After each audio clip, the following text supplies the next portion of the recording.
On a stormy night in the Demon Lord's castle, the ruler summoned his 4 generals: Ermender, the flaming Gat; Sylphid, the storm conjurer; Jinnum, the edgy emo knight; and an unexpected newcomer, the guardian deity of water summoned from another realm.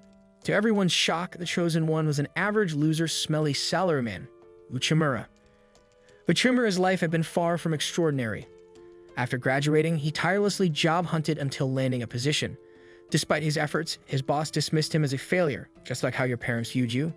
Though Uchimura was sent abroad to oversee the construction of a factory, a daunting task he managed to complete despite being overwhelmed. Yet, instead of recognition, he was given another challenging project. Exhausted and disheartened, Uchimura found himself sitting by the roadside, sighing deeply, until his ticket to a new life accident catapulted him into this new world. Unlike the typical isekai hero welcomed by goddesses or priests, Uchimura landed directly in front of the Demon Lord, who stood there menacingly. The Demon Lord wasted no time explaining his purpose. He wanted Uchimura to serve as one of the big 4 generals in his army, even giving him the title of overseas expatriate. Uchimura was baffled as to why the Demon Lord chose someone like him when there were clearly better options. The Demon Lord, however, revealed that he had conducted an extensive background check and was impressed by Uchimura's unacknowledged achievements and relentless work ethic. While flattered by the recognition, Uchimura still hesitated to join. The Demon Lord sweetened the offer with enticing perks: a generous salary, the authority of a company director, the freedom to assemble his own team, and some snow demon cheeks to clap.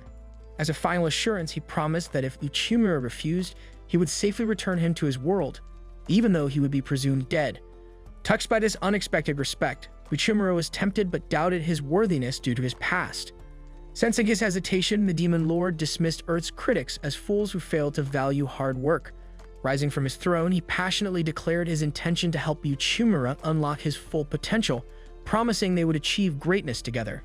Before Uchimura could respond, Ermender interrupted, voicing doubts about a mere human serving as a general.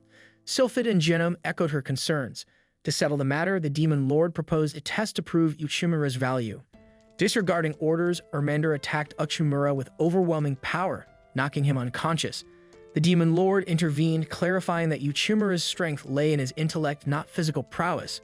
He revealed his plan to unite nearby races, such as salamanders and werewolves, but lacked skilled negotiators for the task.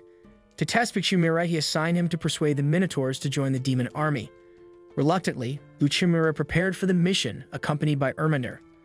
Along the way, she mocked him relentlessly, calling him slow and feeble. Though intimidated, Uchimura recalled the Demon Lord's words and resolved to prove himself. When they reached the Minotaur chief's chamber, the massive doors alone nearly shattered Uchimura's resolve. Ermender teased him, warning of the Minotaur's aggression, but opened the doors herself. Summoning his courage, Uchimura entered only to be greeted by the sight of no other than her glorious mother. Ermender stepped forward, claiming she could handle the negotiation. However, her confidence quickly unraveled into chaos as her brash approach turned the discussion into a heated argument. The chief, Lord Talius, eventually threw them out. Ermender tried to save face, insisting her strategy was effective and that Talius simply refused their terms. Exhausted but undeterred, Uchimura decided it was up to him to prove his worth and succeed where others had failed.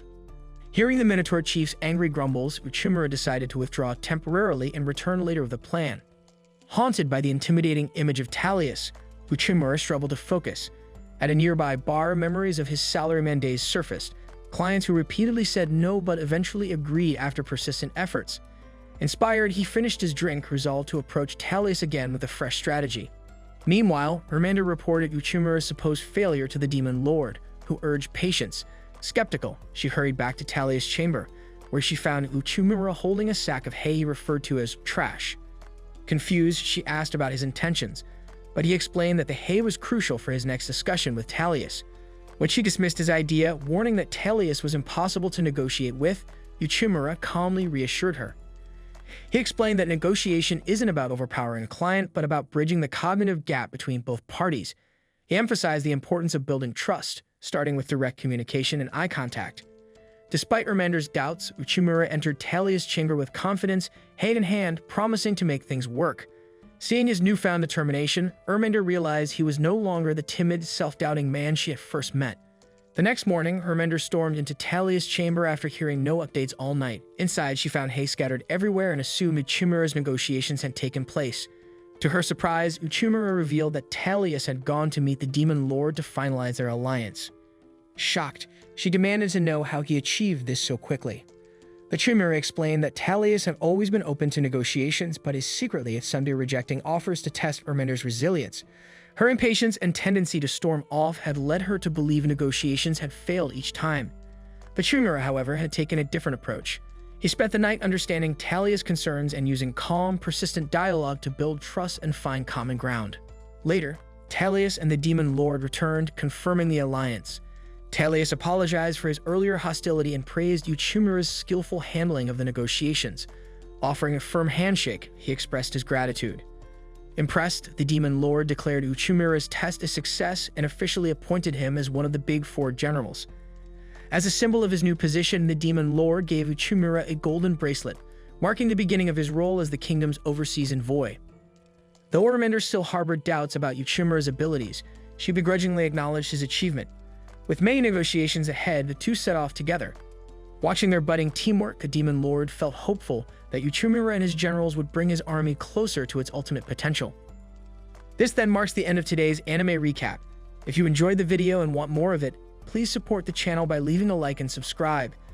Let's help us reach our current goal of 20,000 subscribers.